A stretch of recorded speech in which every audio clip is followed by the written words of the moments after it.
पूरे मैथमेटिक्स में यदि बात किया जाए तो मॉडुलस फंक्शन मतलब काफ़ी यूजफुल टॉपिक है। मॉडुलस हो गया, लॉगरिथम हो गया, फिर इनइक्वालिटी हो गया, ये सब हर जगह आएगा। और उसमें भी ग्राफ, मतलब आप कैलकुलस हो, अलजेब्रा हो, कोऑर्डिनेट हो, ट्रिग्नोमेट्री हो, ग्राफ इज मतलब highly important for all these topics. अब यदि बात किया जाए कि ग्राफ बनता कैसे है, मतलब क्या क्या लॉजिक है, तो अलग अलग फंक्शन के लिए ग्राफ अलग अलग है। ग्रेटेस्ट इंटीजर फंक्शन है, फिर सिग्नम फंक्शन है, और सबका ग्राफ अलग अलग है। लॉगरिथमिक फंक्शन है, उसका अलग अलग है। अभी जो हम डिस्कस करने वाले हैं वो मॉडुलस फंक्शन से रिलेटेड, मॉडुलस फंक्शन का ग्राफ कैसे बनता है और उससे रिलेटेड क्या क्या इंपॉर्टेंट इंफॉर्मेशन है, उस टॉपिक को अभी डिस्कस करने वाले हैं। तो आइए हम लोग इसको समझते हैं काफी डिटेल में। मॉडुलस फंक्शन से रिलेटेड यदि आप बात करें तो मॉड्यूलस फंक्शन का जो कॉन्सेप्ट था, मॉड्यूलस फंक्शन, तो ये आपको फंक्शन के चैप्टर में डिटेल में पढ़ना है। चैप्टर कैलकुलस के अंदर पढ़ना है। कैलकुलस में जाएंगे तो पहला ही चैप्टर है चैप्टर 1, जो कि फंक्शन में आता है।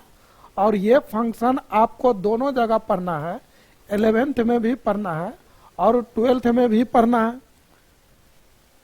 बच्चे लोग 11th में टॉपिक बहुत जल्दी जल्दी किसी तरह से स्किप करके आगे बढ़ जाते हैं, और जब 12th में आते हैं तो उनको बड़ी परेशानी होती है। और ज़्यादातर मतलब मैंने देखा बच्चों को कि फार्मूला पुट पाट करके क्वेश्चन बना लिया, ग्राफ पे ध्यान नहीं देगा। उनका मकसद यही रहता है कि बस क्वेश्चन बन गया, हो गया, तो उससे नहीं होने वाला है।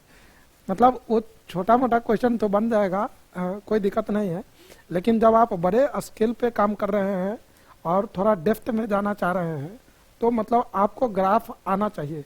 कुल मिलाकर के हम ये बोले कि graph is very much important, essential, आपको सीखना ही चाहिए, आप ये समझ लीजिए।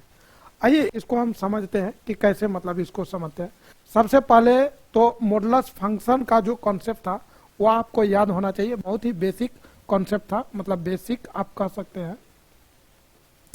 क्या बेसिक था? तो मॉड्यूलस फंक्शन के बारे में, मॉड्यूलस फंक्शन। अब भाई मॉडुलस फंक्शन में आप देखेंगे तो y equal to mod X कुछ इस तरीके से था, है ना। और यदि ये मॉड एक्स आप देखे होंगे तो मॉड एक्स को आप दो तरीके से लिखते थे, या तो x या नहीं तो माइनस एक्स। ये जो x है ग्रेटर देन 0 और माइनस एक्स लेस देन 0, और इसका वैल्यू आप 0 भी लिख सकते हैं जब x आपका 0 रहा होगा, इस तरीके से। दूसरी बात, इन सारी बातों को आप चाहे तो शॉर्ट में भी आप ऐसे भी लिख सकते हैं कि या तो x होगा या नहीं तो माइनस एक्स होगा। ये तब होगा जब x greater than equal to 0, और ये तब होगा जब लेस देन 0। तो ये बात होता है। इन्हीं बातों को लेकर के, इन्हीं कॉन्सेप्ट को लेकर के और सारे ग्राफ बनेगा।